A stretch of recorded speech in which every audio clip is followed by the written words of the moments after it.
Friends ఇప్పుడైన తర్వాత Kolkata doctor కేసులో కొత్త ట్విస్ట్ సంచలనంగా మారిన కాల్ రికార్డ్ అంటూ లేటెస్ట్ అప్డేట్ అయితే రావడం జరిగిందండి. వివరాలు ఏంటనేది వీడియో రూపంలో తెలుస్తుంది. వీడియో స్కిప్ చేయకుండా పూర్తిగా చూడండి, కంప్లీట్ ఇన్ఫర్మేషన్ అయితే అర్థమవుతుంది. చాలా మంది చూస్తున్నారు కానీ లైక్ చేయడం మర్చిపోతున్నారు. దయచేసి లైక్ చేయండి. మీరు లైక్ చేయడం వల్ల సమాచారం మరింత మందికి తెలుస్తుంది. చూస్తున్నారు కానీ సబ్స్క్రైబ్ చేసుకోవడం మర్చిపోతున్నారు. దయచేసి ఛానల్ సబ్స్క్రైబ్ చేసుకొని బెల్ బటన్ యాక్టివేట్ చేసుకోండి. ఇలా చేయడం వల్ల ప్రభుత్వం నుంచి వచ్చే లేటెస్ట్ అప్డేట్ అందరికంటే ముందుగానే అందించడం జరుగుతుంది. లేట్ చేయకుండా వివరాలకైతే వెళ్ళిపోదామండి.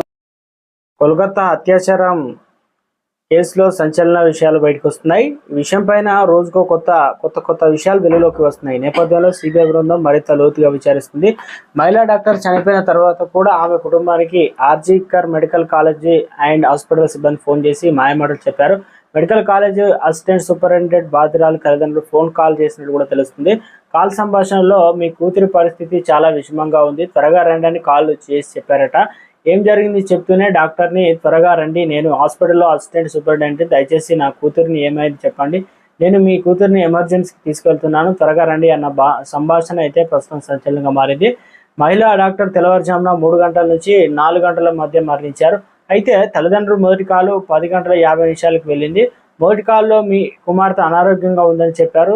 కొంత సమయం తర్వాత రెండో కాలు వచ్చింది. తమ కూతురు ఆత్మహత్య చేసుకుందని డాక్టర్ కూతురి తల్లిదండ్రులు ఫోన్లో అయితే తెలిపారట. అయితే కూతురి తల్లిదండ్రులు డాక్టర్ అబద్ధం చెప్తున్నారని స్పష్టంగా అర్థమవుతుంది. కోల్కతా హత్య కేసులో సిబిఐ దర్యాప్తు కొనసాగుతుంది. ఈ ఘటనపైన దేశవ్యాప్తంగా వైద్యులు పలు సంస్థలు నిరసనలు తెలుపుతున్నారు. అంతకుముందు బీజేపీ బెంగాల్ బంద్కు కూడా పిలుపునిచ్చింది. ఈ రోజు కూడా బెంగాల్లో పలు చోట్ల నిరసనలు అయితే కొనసాగుతున్నాయి. ఫాస్ట్ ట్రాక్ కోర్టులో కేసు విచారణ జరిపి దోషికి మరణశిక్ష విధిస్తామని ముఖ్యమంత్రి మమతా బెనర్జీ కూడా హామీ ఇచ్చారు. కోల్కతా పోలీసుల తీరుపై సర్వోన్నత న్యాయస్థానం కూడా సుమోటోగా విచారణ చేపట్టి అసంతృప్తి వ్యక్తం చేసింది. ఇక కోల్కతాలో ఆర్జీకర్ మెడికల్ హాస్పిటల్లో సెమినార్ హాల్లో 31 ఏళ్ల ట్రైనీ మహిళా డాక్టర్ మృతదేహం ఆగస్టు 9న వెలుగు చూసింది.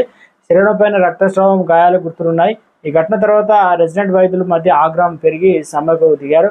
కేసులో నిందితుడు సంజయ్ రాయ్ను పోలీసులు అరెస్ట్ చేశారు.